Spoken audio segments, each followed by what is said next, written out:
Hello, everybody, and welcome to the We Don't Say No podcast. I have a note about that, believe it or not. I thought it said never say no. Never say no. I had it written down so far. I was like, oh, it's never say Joe. But no, there's another tagline with Joe in it, which I'm like, oh. Cup of Joe? No, it's like it's never Joe never says something. Joe never says no. It's like people are holding up signs that say Joe never says no. Oh. And I thought it was like never say Joe. And then I was like, oh no, it's no. Oh, that's less clever. Okay. We're here on The Rock, and we moved to one of his kid movies. Kid movies. Yay, kid movies. Yay. He did a whole bunch of them around this time. Yeah, I was about to say, he was like, maybe I'll be the next kid movie kid. Maybe I'll be Schwarzenegger, which is kind of his following Schwarzenegger's path to a point. But Schwarzenegger did not make a huge comeback after all of his silly comedies with Danny DeVito. I miss Danny DeVito. So we picked the game plan because that was the easier one to stream. Oh, by the way, Tyler's not here. Neither is Lewis. I'm Ken. Hello. Elijah is here, though, and so is Ken. So we are here because we're doing The Rock month. And because The Rock is awesome. Uh-huh. I then decided that we should have done baseball month because it's baseball season. We could do baseball month at some baseball point. opening day was today. I then was like, oh, we missed a boat, we missed something, but we just don't know sports. So that's where that problem came about. That is...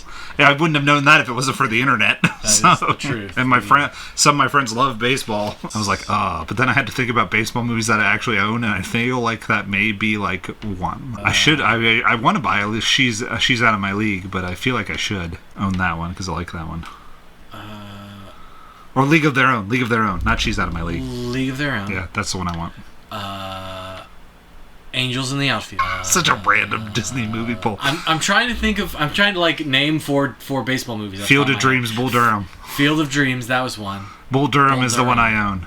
Oh, I didn't know Bull Durham was a baseball movie. Yeah, it's about Susan Sarandon is a good luck charm if she picks you as the man of the hour sort of thing.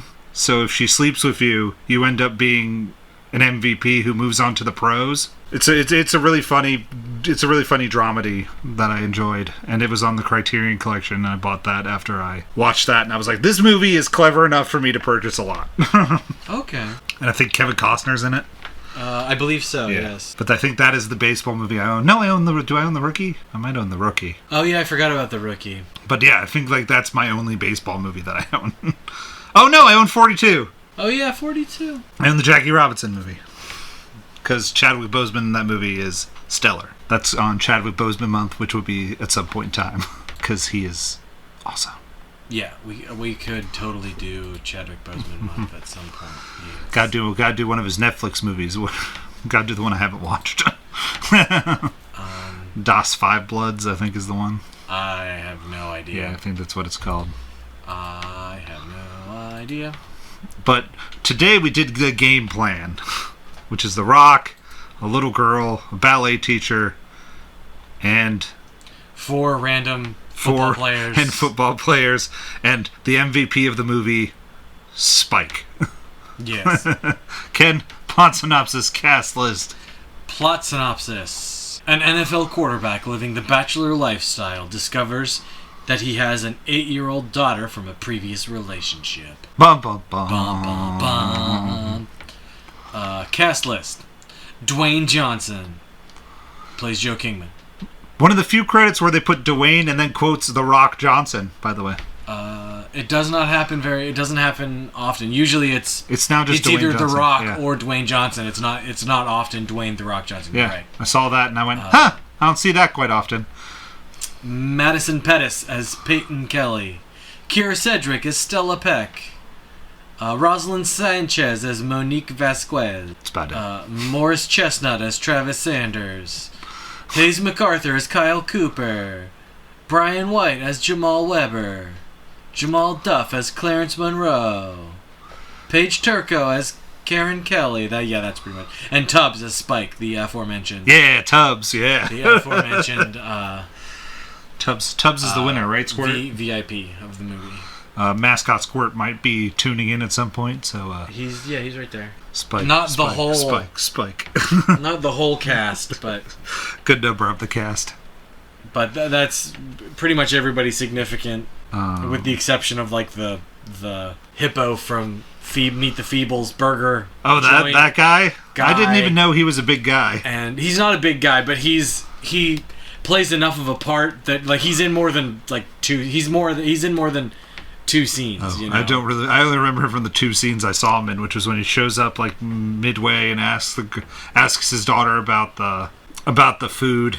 My mom says my dad Fatty's Burgers makes kids fat and gives them gas. Now, just to give everybody an example of the director's work, Andy Finkman is, how I would like to put it, the late 2000s greatest kids movie director that you could think of about adult kids movies. Okay. Not greatest, but he did She's the Man with Amanda Bynes. Right. Well, that's Race to Witch Mountain with The Rock again. Okay.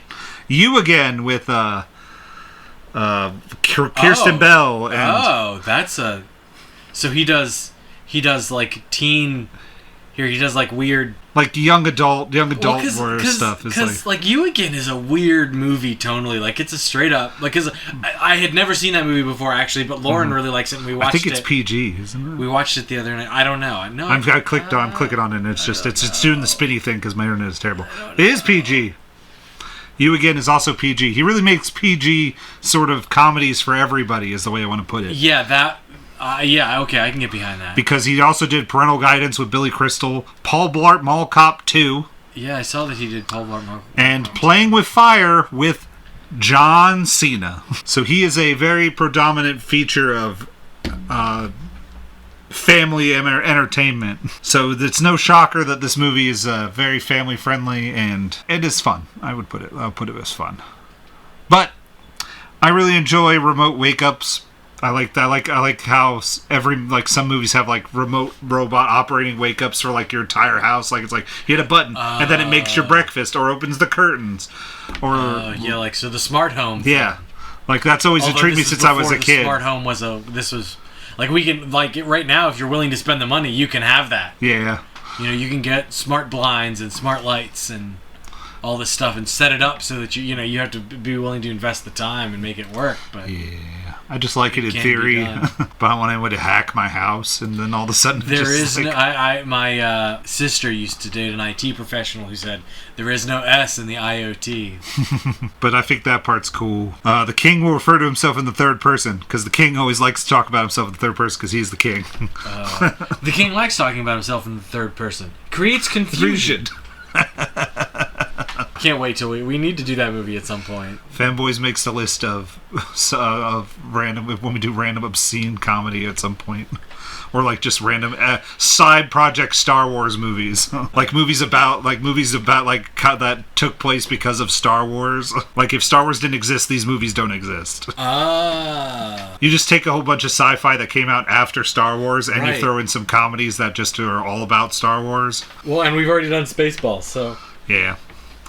That's the downfall of the comedy part. That's why I was like, yeah, it's sci-fi. That is similar. That is so similar to Star Wars that you're like, Star Wars. But Spike the dog is my MVP of the movie. That's what I have written because we meet Spike the dog, and then they do like virtual because we have a party. I don't. My notes for this movie are just incomprehensible babble. We're at a party, and the clock is ticking on his career. He thinks because he hasn't gotten the ring. Yeah, he's been apparently and in all it would appear. What football is this? Is this NFL? I don't think it is. It is. It's supposed to be fake NFL. It's not. It's because it's all like because the NFL wants insane amounts of money to officially license their teams. It's why the teams are never actual NFL teams. It's so much easier just to make them up. This is the Boston Rebels. It's not the New England Patriots. This is the Washington Sentinels. It's not the now it's your Washington football team. There's always, or I shouldn't say it's always, but unless it's about a college team, it's always some not. Okay. So we're supposed or if to. it's a biopic, like Invincible, they talk about the Eagles Yeah. because it's an actual. Yeah, they probably thing. pay that out. But like I said, so we're supposed to pretend like the game at the end is the Super Bowl. Yeah. The game at the end, the championship is the Super Bowl, but we can't call it the Super Bowl because that's an NFL thing. I was like, why does everybody care about this like second rung football team? No, this is like I said. This is. I now realize. Now that you said the point out loud, it makes a lot of sense. It's a little odd that the ballet teacher is completely clueless about. Well, that's fine. I would be about the same too. Well, yeah, but you know that the Super Bowl is this weekend. Yeah, I know. Sometimes. If I didn't have the internet at the palm of my hand and you just entrusted me to know when the Super Bowl was, I don't. I mean, this year nobody knew anything. I barely knew when the Super Bowl. I barely knew sports were a thing. So usually, because usually people around are talking about it. Oh yeah. There's a little girl at his doorstep. This seems bizarre. He's his daughter. She was just put on an airplane. Well, that was a jerk move. Have a kid, never tell the father. Jerk move. Oh, I thought this was one of those. Okay, I'm shouldering in here. I thought this was one of those. Mom died and kid gets dropped with the father by the courts or something. But it's not. I thought that too. I was like, how do we get to mom dying? I was like, wait, mom's not dead? I'm like, oh, I think she's lying. When she tries to hide the first phone call, I was like, yeah. Well, lying. And she calls and talks to. The woman who I presumed was her mother, spoiler alert, is not. He's the and you get she's like, oh yeah, she's at, and it's implied that she's at like ballet camp or something. It's like, oh, so she lied to her mom too. This guy's the plot twist master of kids movies. Now that I stop and think about it, if I compare it to Playing with Fire, now that I know he's the director of Playing with Fire, there's similar twists in that movie that are like, oh, I didn't see that one kind of coming. Well, that's a writer thing, probably, not a director thing. Well, no. Did he write that too? Who knows? He did not write this. Okay. At least not a first glance. No, not screenplay, story. Oh no, he's not a writer. No, he did not write this. Yeah, he wrote nothing. So the question would be, did any of the writers from this write Playing with Fire? Playing with Fire. Because tonally, it's about the same. It just I think Playing with Fire does a better job than this movie, in my opinion. So okay. No writing similarities. Odd, but these movies are pretty easy to just follow along, and it's hard to be different in this sort of genre. Like fish out of water kid movies. Like how do you insert a kid into this movie? Into this fancy guy's life or this hard-nosed firefighter's life. So I guess he had a kid with his ex-wife that he was married to for a little bit. Yeah, they were married. He said it didn't even last a year. Yeah. Or it barely lasted a year, so they were married for approximately 1 year. And after everything was finalized, she comes by to pick some stuff up, and they do it one last time. He gave her the rock. Yeah, he made sure she knew who the king was, if you know what I mean. He just kept saying it in the third person. The king is ready for you. Why do you keep talking like that? Because I can't. The king is ready. Must watch for a month. This is an awful long month. It is kind of a long month. Yeah. Especially if they get a whole ballet performance, like choreographed and everything else in a month. And he still has to play football on top of that and win games too, which I think there are 3 or 4 while she's there. 3 at least. Because I feel like because I feel like they win the first round of the playoffs, and then they win the second round of the playoffs and get in the Super Bowl. Yeah. And then usually in the NFL, there's a week in between, and I guess maybe that's where the ballet performance happens, and then there's the Super Bowl. But I'm not an athlete, so I don't know how you prepare for the Super Bowl. So I'm assuming that you can't just be like, I got ballet practice here for like a day. I agree. The schedule for the professional football player during the playoffs, during the postseason, seems incredibly forgiving. He goes to, at the beginning he goes to a party. He says it's his party, so I guess he owns the restaurant that they go to. And that was at night, too, so I can kind of, okay, I could get behind that. because he leaves it early too. Right. And that's how she's left there and it's still open. So right. It's just odd where I'm like, okay, I don't quite frankly understand unless you're that good that they're like, don't practice. Maybe that's what you're supposed to take from it, but then he gets docked because he was 15 minutes late. Yeah. So yeah, $500 fine. Start a tab. $500 to a professional, to a championship level professional football team. To a guy that might have made $25 million just by saying a line. That's a quarter. Yeah. To saying a line at the end of winning the Super Bowl, which was a stupid line. I'm going to Fanny's Burgers. I'm going to Fanny's Burgers. Because if you eat things, my mom says they give you gas. And then in the box, she farts. I hated, like, that stuff could be cut. I wrote really nothing about the lawyer except for the $25 million to say a line. Yeah, I was like... Not the agent, not the lawyer. Yeah, initially she seems like she's the lawyer, but yeah. It's like, wait a second. Because, it's not like she's introduced as the agent, but she later then announces herself as the agent. Like, there's characters that could get cut. Those are my notes about the lawyers. The lawyer and the Fanny's Burgers guy, and I'm like, this plot thread can just get the hell out. The thing about that is it becomes emblematic of him. Although it's evidenced by the fact that when he's walking into the game, he's like, I wish my daughter was here. Yeah. I miss my daughter. There's nothing I love more than my daughter. Mm-hmm. Whereas at the beginning of the movie, he says that about football. Yeah. I was like, okay, we're done. We're good. He's not necessarily a changed man, but we don't need to have him sell $25 million up the river for the sake of she loves his daughter. For the sake of his daughter. He already was giving up, like, playing in the game just to be like, I'm sad. That was a very forgiving coach to be like, it's your call. I'm like, what's your job, coach? Well, in the case of an injury, it would absolutely make sense. Hey, you know how you're feeling. You know your body. If you can play, we want you to play. But we also would rather have you be available to us next season, take a break, heal up, be available to us next season. We can do this all again next year. Or rather than push yourself too hard and injure yourself irreparably and never play another game of football. We find out The Rock has a cinnamon allergy because she gives him cookies. Cinnamon? Which allergies vary in this movie. Often Webbles. I know that my catch the spirit.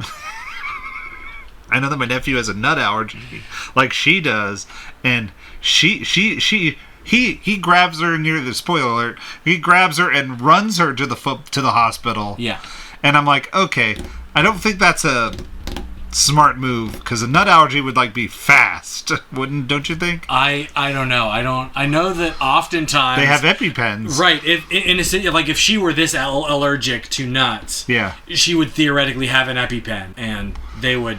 Because my nephew has one of those. Has those that he has to come along. So. Right. That would have been administered immediately, and they probably still would have taken her to the hospital, but it would have prevented the need to run to the emergency room. Yeah. It would prevent The Rock from doing his move of "I've got you, honey," and he runs to the hospital. But he handles his cinnamon allergy pretty well. Yeah. Well, it's just his cinnamon allergy isn't as severe. It's very mild. Right, and so that's. Oh, look, it's the theme. Stupid is a mean word. That's that. I was like, this is going to come up more, isn't it? Is my note. We find out that she's lying, saying that she's at ballet to, quote unquote, the mom. Right. Because that's what you're led to believe. Right. Is that's the mom. Right. She's at the ballet camp or something, or class, or sort of what she's in now. Oh, and then there's the spaghetti scene where he makes the big giant bowl of spaghetti. Yeah. And then she has to try and eat it. But it's a mountain of food. It's a mountain of food. It's like, well, at least it's food. It's not like the shakes that he makes that sound unedible. Here's some tuna, a couple little chickens. So now we get to the scene at the opening of his restaurant where he was declared a bad dad for abandoning his daughter at the restaurant. Right. And I have in quotes, bad dad. And then he gets an SUV after that. Mm-hmm. And Peyton saves his ass, is what I have written there. Because Peyton at the press conference for the entire thing says all these very nice things about the dad and everything. And all the press love it. Eat it up. So they make a deal, and she signs up for ballet. And as I have written, cue the love interest. You know, and there again, or spoiler alert, not there again, spoiler alert, unresolved. Mm-hmm. They danced during the end credits in the house together. Everybody danced. But they were in the house together. There was them two and the daughter in the house. Everybody dances during the end credits. Everybody's friends. They cool. She's living with him now. Now she gets to go to that ballet class all the time. Apparently, yeah. Did they pull a 3 Men and a Baby and he just moves the aunt in with him? And so the aunt, who's the only, or not the only, but who is the official legal guardian of Peyton, she moves in. I think that part's unresolved. That's what's happening with the aunt. I'm like, if she's traveling to Africa, that might make the most sense to be like, hey, I'll stay at your place whenever I'm in town. Because Lord knows. Well, no, she's not traveling to Africa. Oh, no, wait, she did travel. Yeah, that's where she was. She did go to Africa. So I was like, maybe that's what her job is, but that's unclear as to what she actually does. Right. Which is not needed, because the main two people we care about are The Rock and this little girl. And Spike. And Spike. Mm-hmm. Takes her to a ballet class and says that it is not a sport. And I'm like, well, this is where you've now jinxed yourself into having to prove that ballet is a sport. She ruins the game. She ruins the game with his friends by having the TV automatically turn to the horses show. Yeah, I didn't quite understand what was going on with that. I don't know. Maybe it's that fancy system that's like she set it up so that, hey, at 8 o'clock the horse show's on. Change the channel. Yeah, like I said, I don't. Yeah. It's unclear how that ended up being her fault without, like... I'm like, okay. And then we have the bath scene, because that is a trope of all kids' movies. There's got to be a giant bubble bath scene. That even happens in Playing with Fire. Of course it does. I've officially declared this movie is Playing with Fire. Oh my god. Just different professions. Oh Lord. Well, there's even 3 comic reliefs. Oh my god, 3 comic relief friends, and one is silent. Oh my Lord. Oh my god. The only difference is there's 3 kids instead of 1. Oh my god. The same movie? Brain broken. I've never seen Playing with Fire, so I don't know. The next movie is Playing with Fire. And then the final straw was he's not going to yell, he's not going to get angry, but then he finds the bedazzled football. I also enjoyed Spike in a tutu. If I didn't have that note read, I was like, oh, Spike in a tutu. Why Spike in a tutu and his nails painted?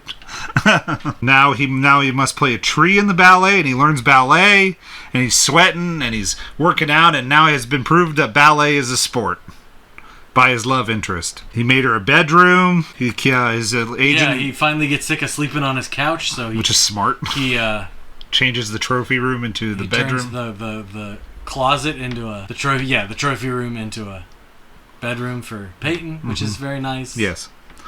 And then like the next minute is like the agent being like, you need to get rid of the kid and change your image. Oh, I forgot about the nanny scene where she cons him into not getting a nanny. That's it. Yeah, there again, that's an unnecessary thing. That's an agent thing that doesn't really need to be there, because aside from it addressing the fact, well, this guy has more money than anybody, why wouldn't he hire somebody to help take care of the daughter? Because the daughter doesn't want anybody. And I like how he picked like the hottest one. He's just like, her. No. The one at the other end. The other end. Then they're driving. Hi, you're fired. And that's it for the nanny. It's just it's like they were trying to do every trope in this movie. Like I didn't even write them all down. That's how many they were trying to do. So then they go to a doll castle party, and that's starting to show his like demeanor is breaking, and like he's starting to give because he made her sad. So he makes a deal with her and plays Elvis. No, he plays the fake Elvis song and makes the deal to be like, hey, I'll do whatever you want, and then takes all her and her friends to her doll's store, which is a giant pink castle and has tea parties, and of course the ballerina teacher's there, the ballet teacher's there, and the ballet teacher shows up to bail him out. Yeah, and to hang out with him, give her the good old rock, show her the Scorpion King, if you know what I mean. Yep. Make her yell, Jumanji! And then we get a montage of all the fun things and training for ballet and family fun and love and all that. And I'm like, oh, a montage with, I forget which song. I didn't write that down. But it's some generic song where I'm like, okay. Then we get The Rock does ballet. It's a full house. And The Rock finally provides some actual good fatherly advice, which is she can do it. Oh, yeah. He's believing in herself. He mans up. Yeah. Or not mans up, but he, gives her the fatherly advice. And this was after, or was it before, he has the heart-to-heart with the ballet teacher who's like, moms are always better, but there are certain things but the best thing that the dad does is he picks the girl up and dusts her off and gives her confidence and tells her she can do it. I think this is after that. I thought this was after that as well. But because I think he quotes it while he has to go out there and do the ballet. Because he finds out all of his team is there. So I think he starts quoting that line. Because I think that happens at the castle scene. Right, yeah, I thought that happened at the... Before the montage. That was a thing that...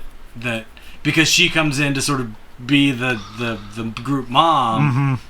And he's like, yeah, I don't know what I'm doing. I got roped into this. I had no idea. Mm-hmm. And she's like, yeah, moms are better at everything.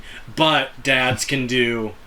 this one thing, really, really, or dads are really important for this reason. This is why we have men. So his team's there. The team laugh as soon as he comes out, and then are mesmerized by ballet. I went to watch one ballet performance in college because it made sense to. I thought it was really neat. Ballet is an interesting thing. It's on the list if I ever have time, or if I'm ever near a really good ballet thing. If I'm okay, if I get invited to something where I'm like, this I can't pass up a chance to be like, oh look, it's the Metropolitan Ballet or whatever it's called. It absolutely helped to read the synopsis of the thing that was going to happen. Mm-hmm. But once it was like, oh okay, see, now that I've read this, now that I know what's happening, I can watch it happen. It's interesting, and in all honesty, it's interesting that. All we know is he's the magic tree in this. I thought he was just a tree, right? But he ends up being the sort of he's guardian, the main role, guardian spirit hero thing of the perforance. It was like Princess story. It was like Princess Mononoke, the ballet. It was I was like, okay, is this like Swan Lake without being Swan Lake? Is it Wolf Lake? Then I have the $25 million endorsement for saying a line. If he wins, he's going to be rich and famous and be on everything because he promoted a burger joint after the Super Bowl or whatever event or the playoff or whatever they call it in this universe, in this alternate world. They have a lunch date with the ballet teacher. Now, where did the dog go? Because the dog has the note to say, hey, you want to do lunch with us? Oh, yeah. So then... they go to lunch, and then the hospital incident happens. So I'm like, so where'd the dog go? Is the dog at the ballet? Into the PA. The PA took care of the dog.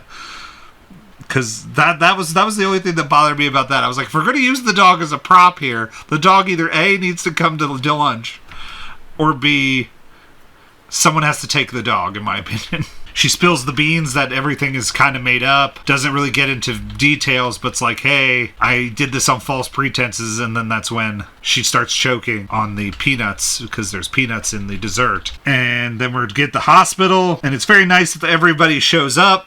The team's there. Everybody's there. I was like, this is such a supportive team. That was funny. Or like we're here to... Who's the father? Yeah, because it's like... Peyton Kelly. Yeah. The father of Peyton Kelly. Then they all stand up. And everybody stands up. I was like, I'm Spartacus? Yeah. It's like, oh, it was the team. Because you just think it's a really packed waiting room full of... because you don't necessarily... I didn't necessarily look closely enough to see that it was... I could see Cooper, and that made me mad. Yeah, so then I just was like, ugh. I didn't realize that's what was going on. And then the aunt shows up and tells the entire rest of the story that you don't know. Yeah. And the mom shows up, but it's not the mom. Mm-hmm. Mom's dead. She's been living with Karen, the aunt. For 8 months, apparently? 6? 6 or 8 months? Yeah, I think it's 6.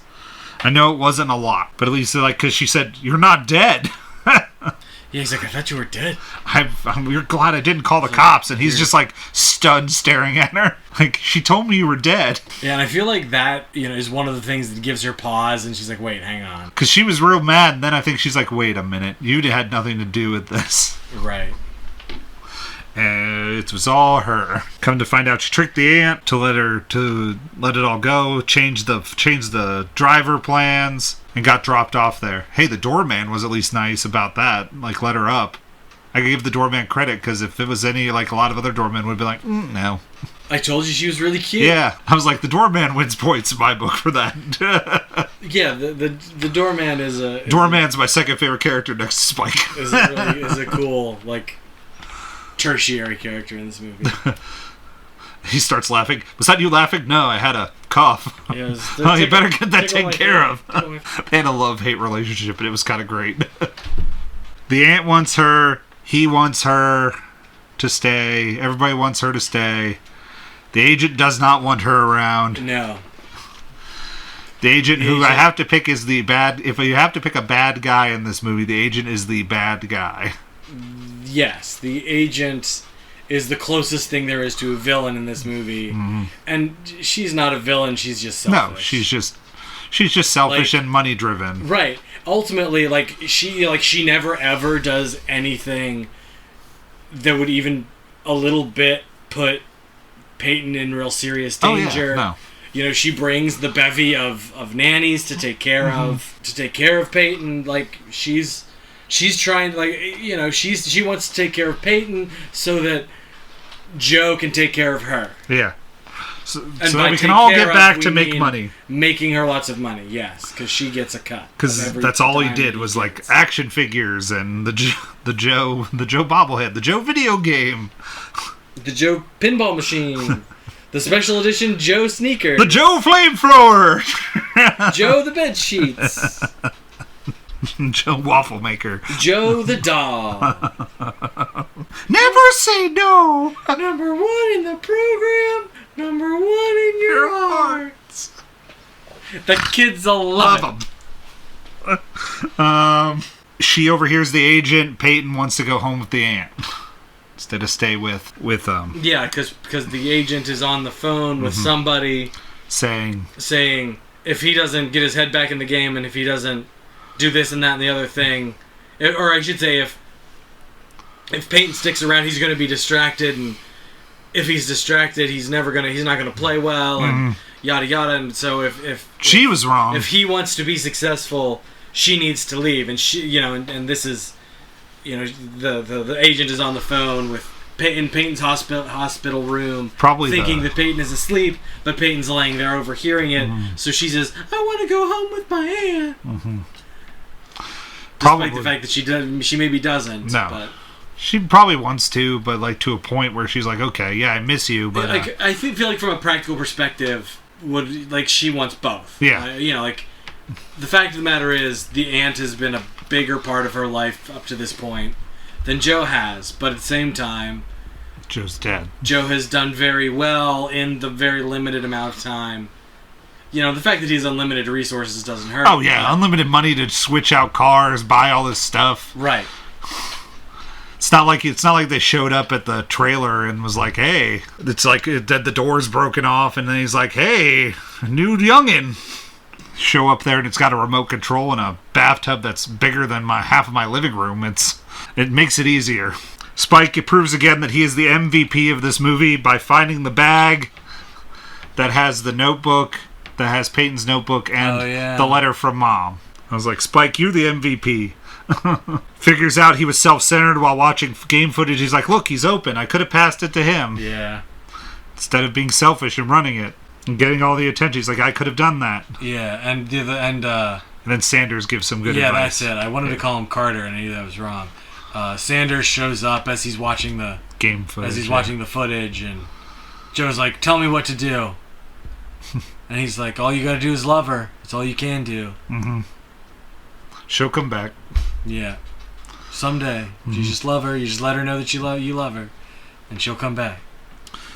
Then he says the line, nothing he loves more than her. Yep. To the interviewers. which the aunt and her hear on the TV. And thankfully they're local, so...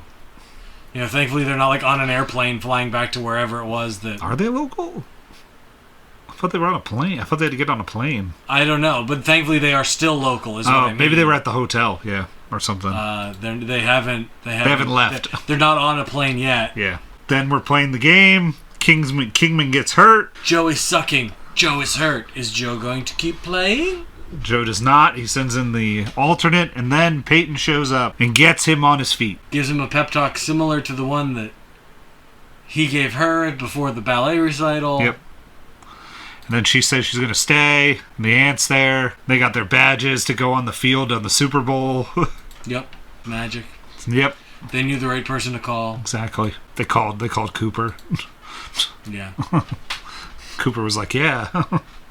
Sure, I'm dumb enough. Here you go. Your name's Phil. Here you go. Kingsman gets back on the field. And guess what? They win! Yay! Thankfully, it was a low-scoring game. It was only 3-7.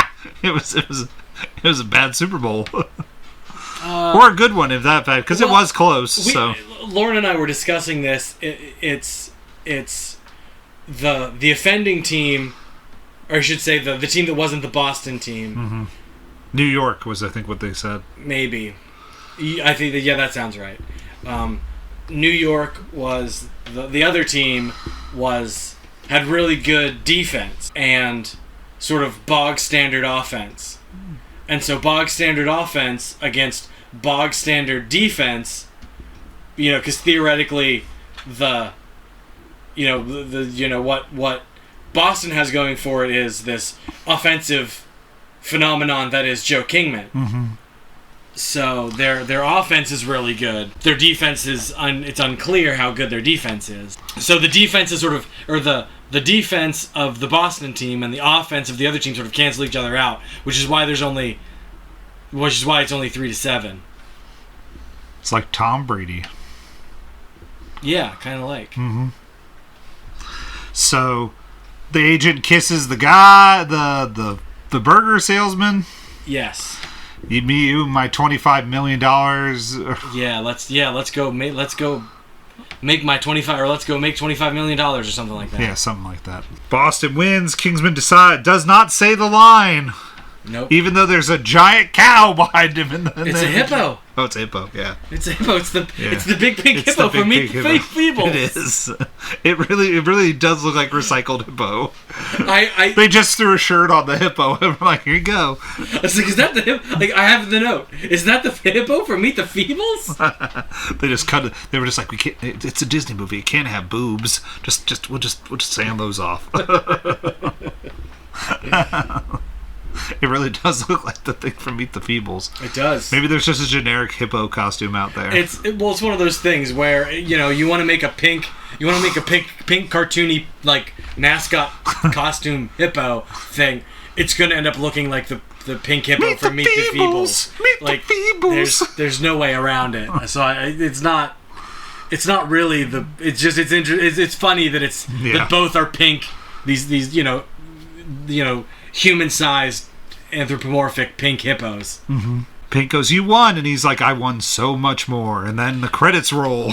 Yeah, there again, we're beating we beating the audience with the stick. Yes, beating the audience with the stick. That is, this is a soft-hearted, family-friendly kid movie, mm-hmm. And you better know, and you know it. Understand this. And then we get dancing over the credits. And that is how that is how the game plan ends, unless Ken has any more notes about the game plan. No, I don't really have any. My only, at the end when they start abusing the when it's never say no, I'm like, what does this never say no thing mean? Oh, there's a bunch of things that just don't add up. This catchphrase does not make sense if you think about it. Uh-huh. Or at least not in this context. It does not make sense. I thought that might have came back, been something that he has to say no to her at some point. But I don't know. It just never really came back. It was very much the underpants of this movie. The guy's underwear, again. Coming back to that where they were like, here, look, the mean dude and his boxers that he wears. He has to wear them or else they lose the game. And we made a big deal about that. But they don't come back. So you're like, why did this not come back? So it's probably like that. Maybe it got written out. Yeah, there might be, but no, I just think it's one of those things that you're not supposed to think about. Oh yeah, it's definitely a kids movie that we're definitely not supposed to be thinking this deep about. Yeah, it's convenient. It's a convenient catchphrase that is, synonymous, or that is a big part of his brand, and it's something that is, it's fine. I mean, I shouldn't say it's fine. It's just, like I said, you're just not supposed to think about it. You just don't worry about it. It's not a big deal. To provide you with context, this movie came out in September of 2017. Not 2017, 2007. It made domestically $90 million. Wow. Worldwide, $147 million in its entire run. Which is not a terrible haul for this movie. For a September release? Yeah, for a September released movie. That's a pretty dast good haul for a September release. Let me see how far it came in the top 10. 25 for the top box office results for the year. Because I was looking at that, I was like, I feel like this movie did pretty well because it consistently at 93 mil, it should be pretty. Yeah, because this is before Iron Man, so. Why in 2017? 2007. 2007? Yeah. Why is it giving me not the right numbers? Interesting. I get... Because I said 93, right? Yeah, it's not there. Weird. Let's see here. Well, that's domestic. Well, yeah, I said domestic. No, it was 90 million. It was 90 million. That's what it was. It was 90, not that. Well, it's still not there. Stupid button. Stupid. 31. It's 31. Number 31 for the year. Oh, because they... Between Bridge to Terabithia and Norbit. Huh. I'll let you. That's weird because that's weird because mine comes up with Evan Almighty as the number 31. Evan Almighty's 28. Yeah, I'm assuming that there's some there's some thing on here that I can't get to on my phone to be like, make it in your releases instead of not in your releases. Oh, I don't know. Because that's a stupid thing that Box Office Mojo has been doing, where they're like, this movie was still playing at this time, so we're going to keep that in the totals for that year too. Oh. 1917 technically came out in 2019, calendar grosses, in-year grosses, in-year releases.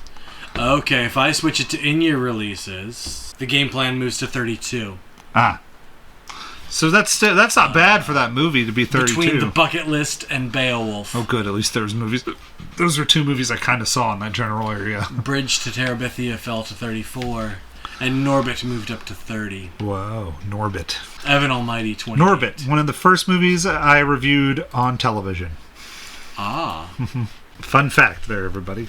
But the game plan is on Disney Plus streaming. I don't know if it's streaming anywhere else, so you all can watch it there. Yep, if you have Disney Plus. Yep. So we can robot punch this nonsense and get the game plan off into the sunset. Okay. Do you want to go, Ken?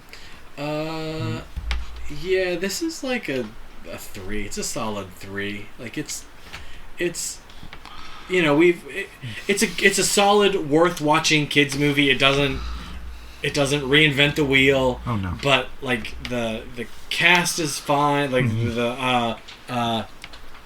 it takes a special cute little actress to be able to go, to be able to go toe to toe with the charismatic bomb that is The Rock. The Rock.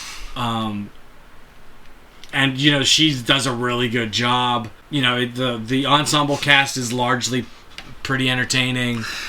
If you want to know what Peyton's been up to here lately, her latest feature film in 2020 was the straight-to-DVD American Pie presents Girls Rule.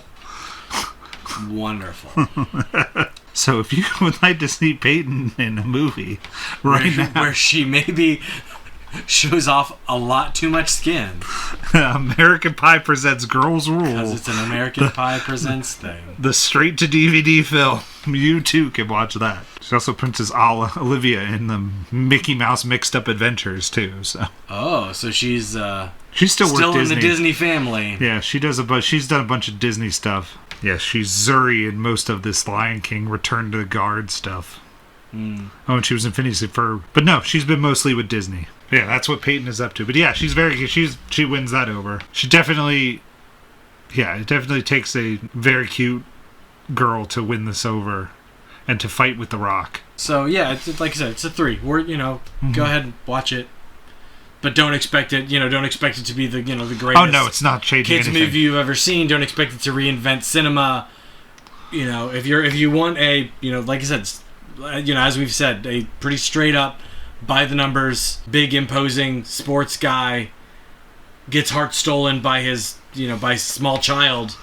That's what this movie is. And it's you too can watch Playing with Fire. I mean, the game plan. We mean Kindergarten Cop. We mean The Pacifier. We mean... The Spy Next Door. And on and on and on. What was the one with Triple H in it? Are We There Yet? I don't remember. No, Are We There Yet is the Ice Cube one. I know. Mike and Dave need wedding dates. I want to know what the Triple H one you're talking about is. I'm not going to be able to find it. At least not easily. What'd you do? Type Triple H into... Yeah, that's exactly what I did. But Triple H. It's all movie stuff. Or it's all wrestling stuff. Because unlike everybody else, he's not managed to get out of... I should say he's still in... Inside Out, maybe. We can all watch Santa with muscles again. The Chaperone. Oh nope, not Inside Out. That's not it. We too can watch The Martian. Maybe The Chaperone. Let's see if it's The Chaperone. How's about Hugo? Robot Chicken. A Monster Calls? Molly's Game. Scooby-Doo. The Chaperone. That's what it's called. Aha. Whew, I was not going to let that go. From 2011. Action comedy family. You too can watch that. You can watch The Tooth Fairy. On the run from his criminal past, hides out from those he ratted on by chaperoning a field trip to New Orleans. Oh snap! I know what we're doing. We're doing bad. We're doing these kids movies. We're doing both of these kids movies. One of them is Triple H. We're gonna do wrestler kids movies, and then we're gonna do The Tooth Fairy that time. I'm writing it down. It's too late. It's happening. Hang on. I gotta find the thing. This year should just be all themed against wrestlers. All of our themed months are just like wrestlers until we get to generic themed months. For no rhyme or good reason, just do all these wrestler movies.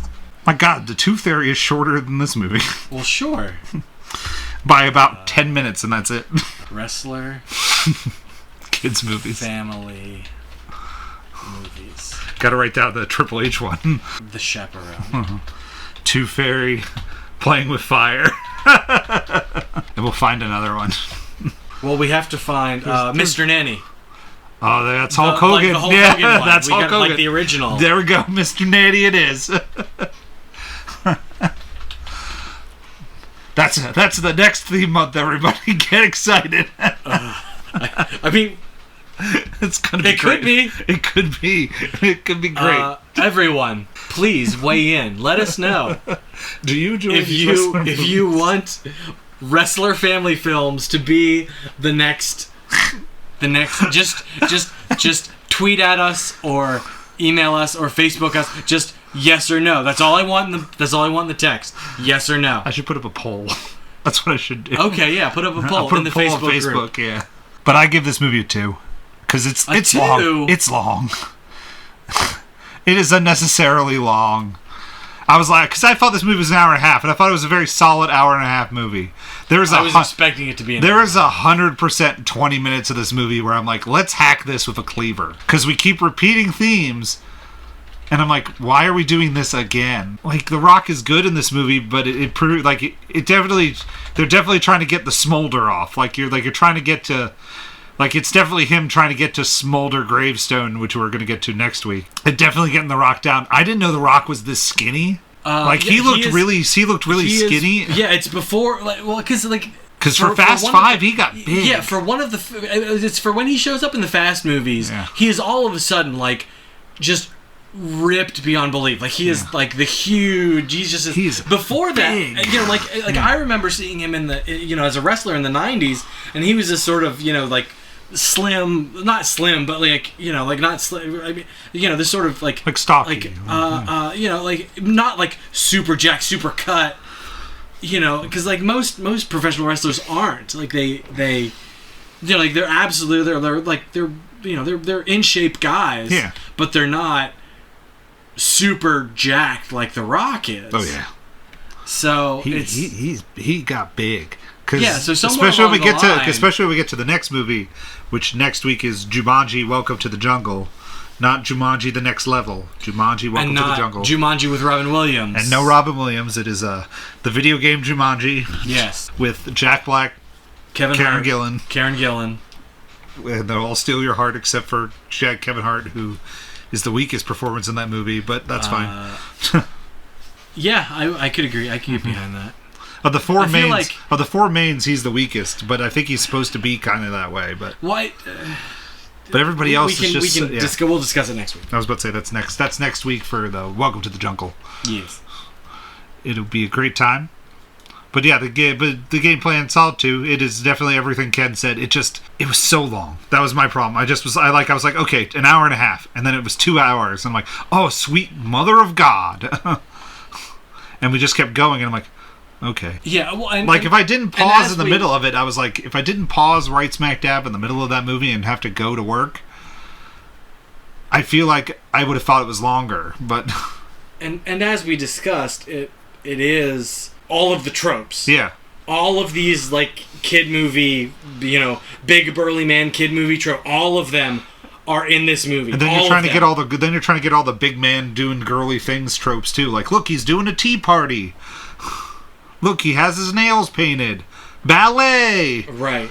Like, right. All of take away one ballet montage, and then the movie could be 5 minutes a lot shorter. Yeah, we discussed before some of the stuff that we thought, like, how there's the four friends, who was it? Cooper and Weber. Cooper and Weber, we decided should be one character, not two characters. Yeah. And because their sort of practical joke war that could have happened between the big quiet guy and the Cooper Weber combined character. Like, you don't. Or you just could have just had accidents happen to that guy, and it still would have been equally as funny. Right. Like he doesn't realize he's shaking a soda while he's talking, and then he opens it up and sprays and him. the guy, he's just humor. He's just sort of hapless. Yeah. Yeah. Because Cooper is just hapless the entire time. Like, nuh-uh, I said stupider. And I'm just like, every time you open your mouth, Cooper, I hate you. I'm like, you and the agent and the food guy, they can all just go away. And I'd be okay with this movie. It just was missing something. Like, it had the moments where I was like, oh, this is real sad, and it had its moments where, like, oh, he learns a valuable lesson, oh, he misses everything. But also it was a month, so I'm like, okay, we don't have, like, there's a lot that happened in that month. I'm glad he learned very quickly, but that is a short amount of time for all of this to happen, which is probably good because he has the money to make it all happen in a month. So that is the game plan. Jumanji: Welcome to the Jungle. What time are we at, Ken? Oh, we're good. Okay. We're good. It's hour and 5. All right, groovy-tastic, everybody. With cuts, it will be about an hour if Tyler cuts it. We can check out the website at www.thepostermenpodcast.com. Check us out send us emails to thepostermenpodcast@gmail.com. Find us on Twitter at thepostermenpod. Check us out on Instagram at all one word, The Posterman Podcast. Check us out on Facebook at The Posterman Podcast. Don't forget, on our website we have a store. You can click on that, do some buying. Buy yourself something nice. And we also have Patreon, patreon.com/thepostermanpodcast. If you want to help out with anything, go right there. YouTube, so give us a search.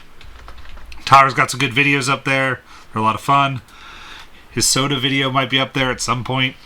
Yeah, to be determined. To be determined when that all's happening. Well, yeah, that is a project that is looming. We don't know exactly when it's going to happen. Yep. Hopefully it's going to happen. Tyler seems pretty intent on making it happen. So. Yes. It'll probably happen. When Tyler's intent on making something happen, it tends to happen. Yep. The Letterbox, check us out. You can find out some movie reviews. You can find out my latest movie review on another Oscar movie, Minari. I put that out there. So you can check those out. And also my opinion on a Disney movie I watched for Disney Plus 2, which is Stuck in the Suburbs. Watch that too, because why not?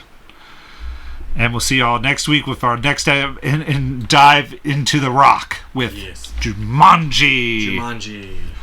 Where we'll have to call him Dwayne Johnson. We can't call him The Rock anymore. Yeah, he's officially Dwayne Johnson at that point. Yep. I'm just going to call him Smolder Gravestone. Smolder Bravestone. Because Smolder's a great name. He's smoldering again. What are you talking about? What? Jack Black fans himself. It's going to be a good time, but we're going to laugh the whole way through the Jumanji movie. That movie is lightning in a bottle. It shouldn't be as good as it is. And then they make a second one, and it's still as good as it was. All right, we'll see you all next time. Yeah, bye.